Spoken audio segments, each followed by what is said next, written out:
साल 2016 में उत्तर प्रदेश के हापुड़ की नहर में एक लड़की की लाश तैरती हुई नजर आती है।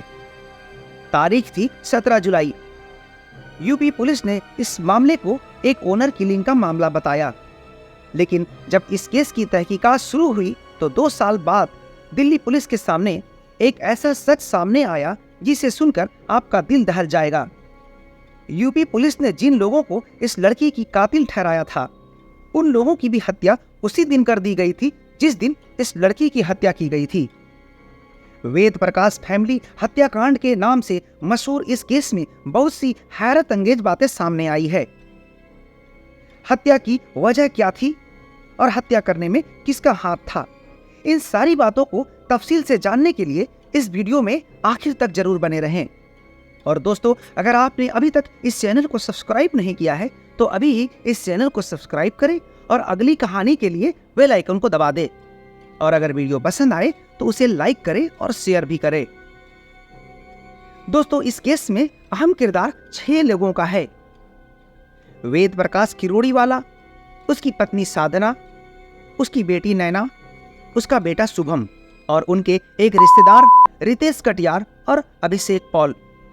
ये 6 लोग थे। 17 जुलाई 2016 को यूपी के हापुड़ की कैनाल में कुछ लोगों को एक महिला की लाश तैरती हुई नजर आती है। लोगों को कुछ गड़बड़ लगा। देखते ही देखते वहां लोगों की भीड़ जमा हो गई। सभी हैरानी से उस लाश को देख रहे थे। वहां के लोगों में एक हलचल सी मच गई।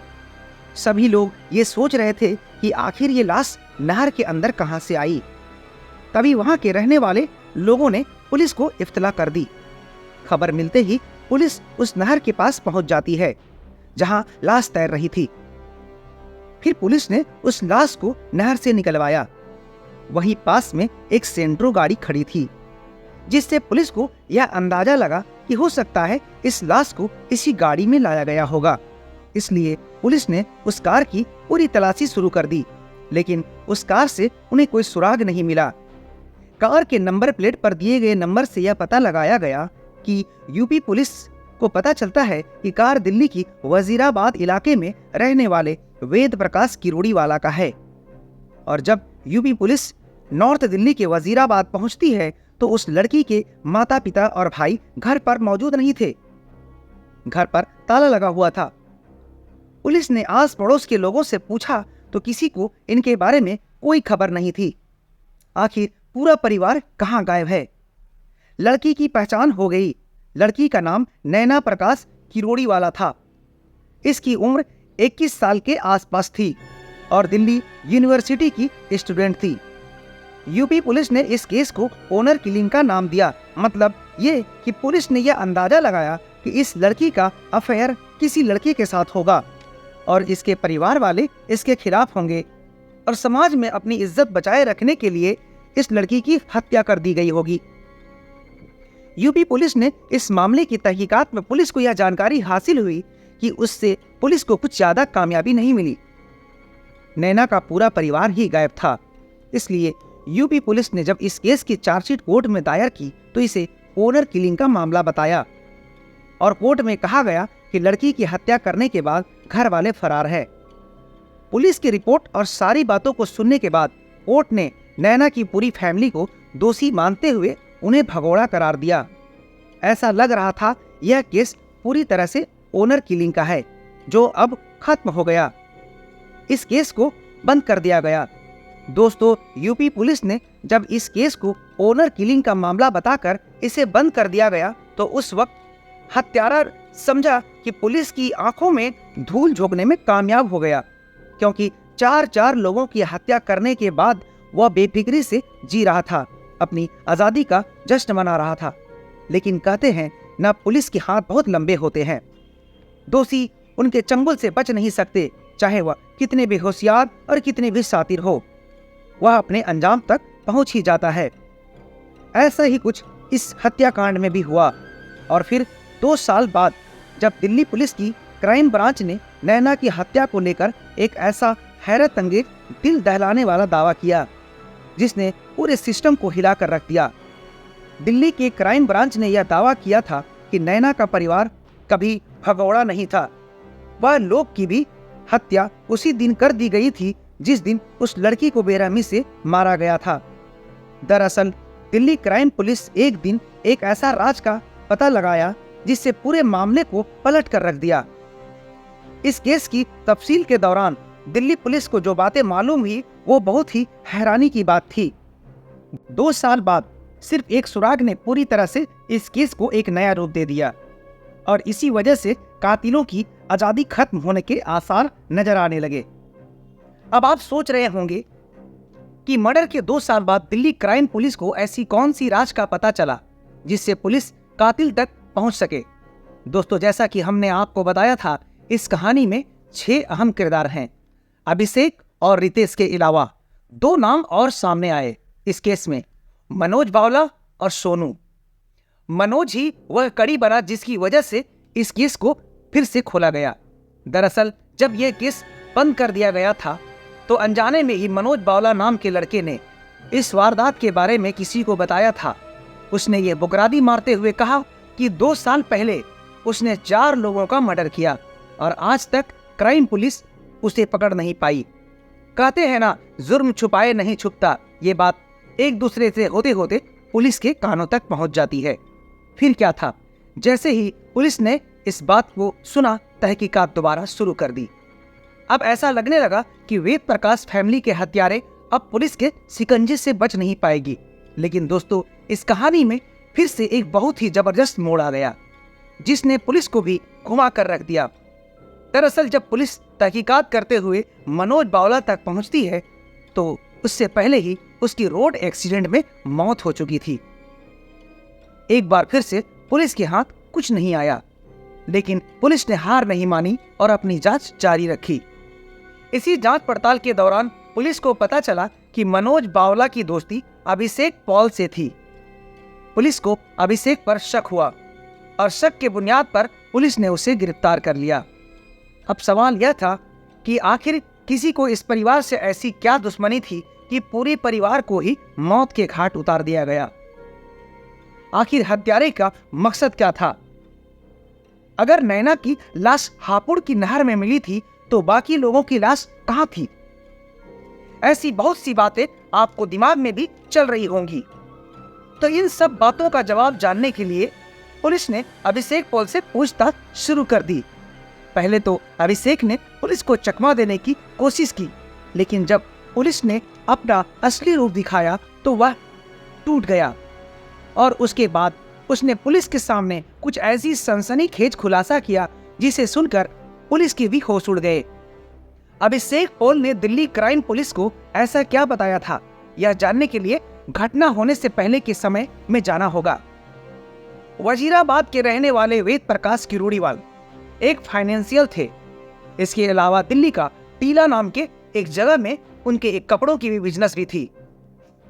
उनकी माली हालत बहुत अच्छी थी, उन्हें पैसों की कोई कमी नहीं थी, इसलिए उनकी जिंदगी में सब कुछ अच्छा चल रहा था। उनके परिवार में उनकी पत्नी साधना और उनकी बेटी नैना और एक बेटा शिवम भी था। पूरी फैमिली अपनी खुशहाल जिंदगी गुजार रहे थे। लेकिन एक दिन कुछ ऐसा हुआ जिसकी वजह से पूरे परिवार का खात्मा कर दिया गया। वेद प्रकाश की दुकान पर रितेश कटियार नाम का एक लड़का काम करता था। उसे ऐसा लगने लगा था कि नौकरी करके वह अपने परिवार की जरूरतों को पूरा नहीं कर सकता है, इसलिए वह एक अपना बिजनेस शुरू करना चाहता था। लेकिन कोई भी काम शुरू करने के लिए अच्छी खासी रकम होनी जरूरी है, जो उसके पास नहीं थी। उसने इस बारे में वेद प्रकाश से बात की।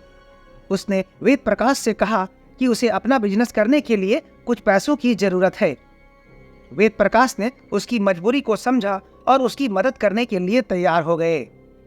जब रितेश कटियार ने अगस्त 2015 में वेद प्रकाश किरोड़ीवाला से 9 लाख रुपए की लोन ले लिए। जब रितेश ने कर्ज लिया तब उस वक्त अभिषेक पॉल उसका गारंटर बना था। इसके अलावा रितेश ने वेद प्रकाश किरोड़ीवाला की दुकान में भी किराए पर ले ली थी। तो वेद प्रकाश किरोड़ीवाला की मदद से रितेश ने अपना काम शुरू कर दिया था।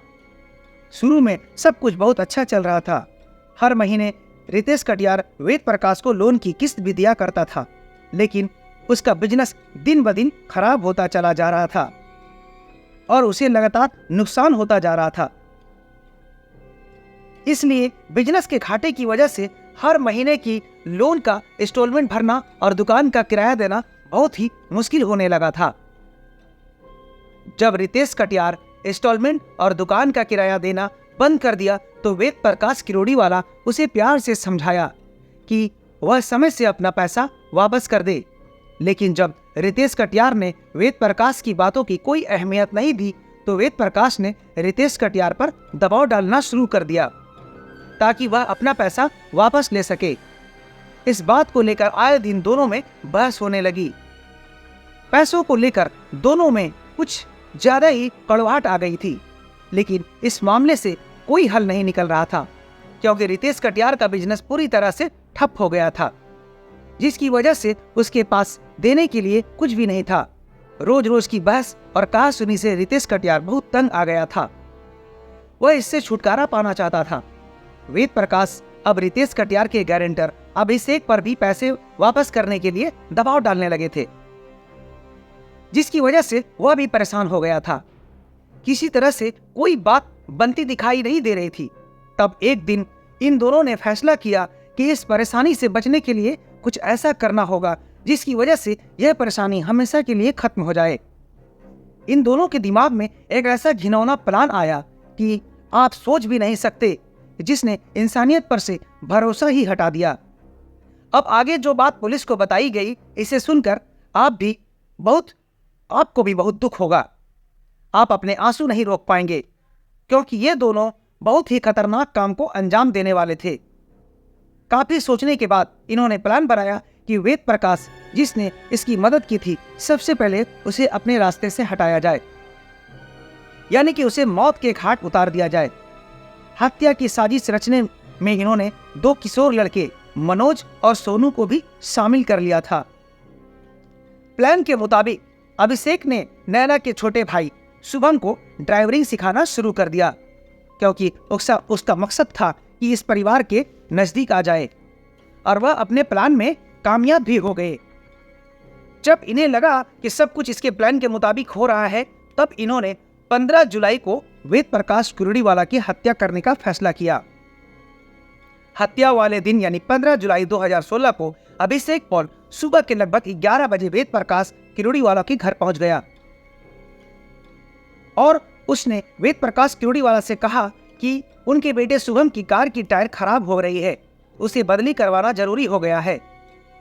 उसने टायर बदलवाने के लिए वेद प्रकाश को अपने साथ टायर की दुकान पर चलने के लिए कहा। वेद प्रकाश अभिषेक पॉल के साथ टायर की दुकान पर जाने के लिए निकल जाते हैं। जब वेद प्रकाश अपने घर से निकल रहे थे तो इस बात से बिल्कुल बेखबर थे कि अभिषेक पॉल उनके साथ कोई खेल खेलने वाला है, क्योंकि इन दोनों के बीच लाख नाराजगी सही, लेकिन वेद प्रकाश को उस पर काफी भरोसा था क्योंकि वह वेद प्रकाश की दुकान पर काफी लंबे समय से काम कर रहा था। शायद यही उनकी सबसे बड़ी गलती थी, जिसकी वजह से उनकी परिवार वाले की ही जान चली गई। कई बार हम ऐसे लोगों पर भरोसा कर लेते हैं जिनका तसव्वुर भी नहीं किया जा सकता, इसलिए बहुत जरूरी है कि हद से ज्यादा किसी पर भरोसा नहीं करना चाहिए। फिर वेद प्रकाश अपने घर से निकलकर गाड़ी की अगली सीट पर बैठ गए। वेद प्रकाश किरोड़ीवाला गाड़ी की आगे सीट पर बैठे हुए थे। तभी मौका पाकर हत्यारे ने क्लच वायर लेकर उसका गला दबा दिया। वेद प्रकाश बुरी तरह से तड़प रहे थे। अपने आप को बचाने की पूरी कोशिश करते हैं, लेकिन अफसोस वह अपने आप को बचा नहीं सकते और उनकी सांसें बंद हो जाती है और उनकी मौत हो जाती है। तब हत्यारे ने इस लाश को डिक्की में डाल दिया। हत्यारे बहुत खुश थे कि उन्होंने बड़ी आसानी से अपने रास्ते के कांटे को हटा दिया, लेकिन अब इन दोनों को इस बात का डर सताने लगा कि जब वेद प्रकाश घर नहीं पहुंचेंगे तो वेद प्रकाश किरोड़ीवाला की पत्नी साधना और उसका बेटा शुभम इस बात की जानकारी पुलिस वालों को दे सकती है कि आखिरी बार वह अभिषेक पॉल के साथ घर से निकले थे। इसलिए इन दोनों ने फैसला किया कि पूरे परिवार को ही मौत के घाट उतार दिया जाए। लगभग दोपहर के 2 बजे इन दोनों ने शुभम को फ़ोन किया और उससे कहा कि तुम्हारी कार की टायर चेंज हो गई है, तुम आकर एक बार चला कर देख लो टायर सही है या नहीं। शुभम को इस बात का जरा भी अंदेशा नहीं था कि वह दोनों उसे बुलाकर धोखे से उसकी हत्या कर देंगे, इसलिए वह बिना कुछ सोचे समझे उसके पास चला जाता है। शुभम को भी उसी तरह गाड़ी की अगली सीट पर बैठाकर ठीक उसी तरह उसकी हत्या की जैसे वेद प्रकाश किरोड़ीवाला की थी। शुभम ने भी अपनी जान बचाने के लिए बहुत हाथ पैर मारा, लेकिन वह भी अपने पिता की तरह सफल नहीं हो पाए और उसने भी अपना दम तोड़ दिया।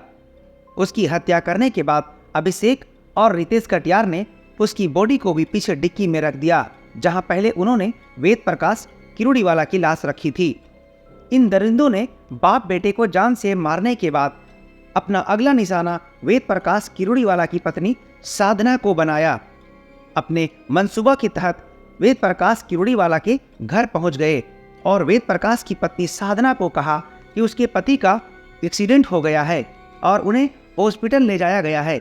इस खबर को सुनकर वह काफ़ी परेशान हो गई और उसने बिना कोई सवाल जवाब किए उसके साथ अपने घर से निकल गई ताकि वह अपने पति वेद प्रकाश किरोड़ीवाला के पास जल्द से जल्द पहुंच जाए। लेकिन साधना को इस बात की भनक भी नहीं थी कि उनके पति और उनका बेटा मौत के नींद सो चुका है। इस बात से बेखबर साधना की बारी थी। इन दोनों दरिंदों ने साधना को भी मारने के लिए उसी कलच वायर का इस्तेमाल किया जिससे वेद प्रकाश और शुभम को मारने के लिए किया था। साधना की हत्या करने के बाद अब सिर्फ वेद प्रकाश की बेटी नैना बची थी। रात के लगभग 9 बजे के करीब दोनों हत्यारे फिर से वेद प्रकाश के घर जाते हैं और नैना को भी झूठी एक्सीडेंट की कहानी सुनाते हैं जो उन्होंने नैना की मां साधना को सुनाई थी। नैना को भी उसकी झूठी बातों पर यकीन कर लेती है और उसके साथ अपने घर से निकल जाती है। कुछ दूर जाने के बाद रास्ते में ही कलच वायर से नैना की भी हत्या कर दी जाती है। कुछ घंटों में ही एक हंसता खेलता परिवार को मौत की नींद सुला दिया जाता है और इस घटना को अंजाम देने वाले हत्यारे के हाथ नहीं कांपते हैं। जिनके यहाँ काम किया, जिनकी दी हुई रोटी खाई, उन्होंने उसी के साथ ही विश्वासघात कर दिया। ऐसे लोग इंसान के नाम पर कलंक है। उन्हें जरा भी अफसोस नहीं हुआ। अफसोस तो तब होता जब इनके सीने में दिल होता। ऐसे लोगों के दिल पत्थर के होते हैं।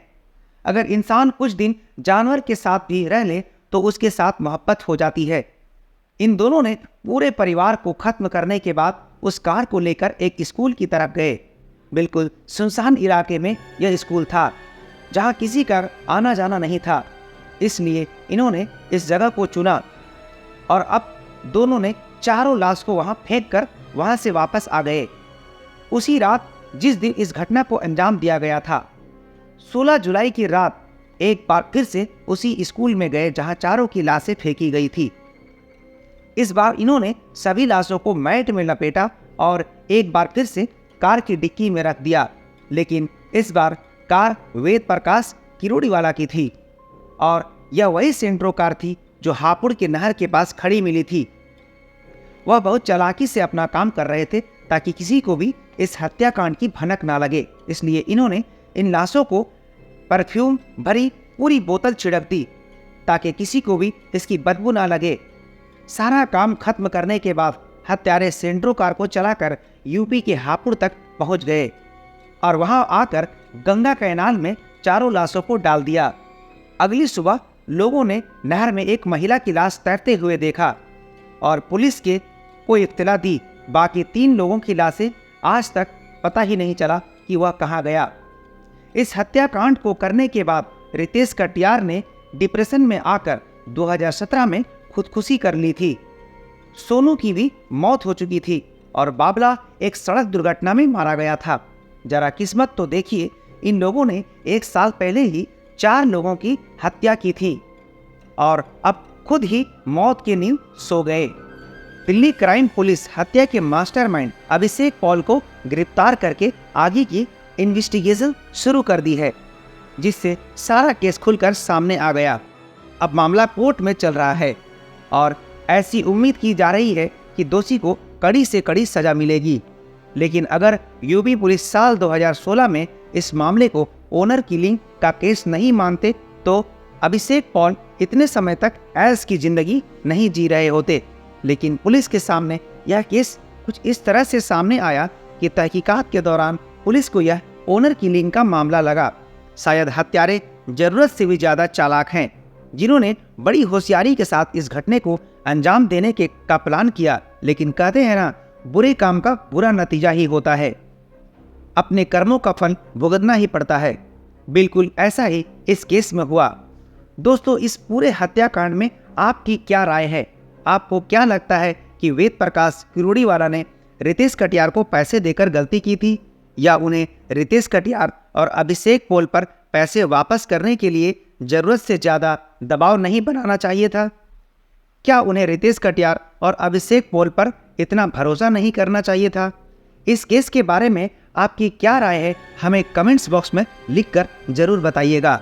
अगर आपको ये वीडियो अच्छी लगी हो, मेरी मेहनत पसंद आई हो, तो लाइक कर शेयर भी करें। और अगर आपने अभी तक मेरे चैनल को सब्सक्राइब नहीं किया है तो फ़ौरन ही मेरे चैनल को सब्सक्राइब कर बेल आइकन को दबा दे, ताकि मेरी आने वाली वीडियो आप तक आसानी से पहुंच जाए। मिलते हैं अगली कहानी के साथ। धन्यवाद।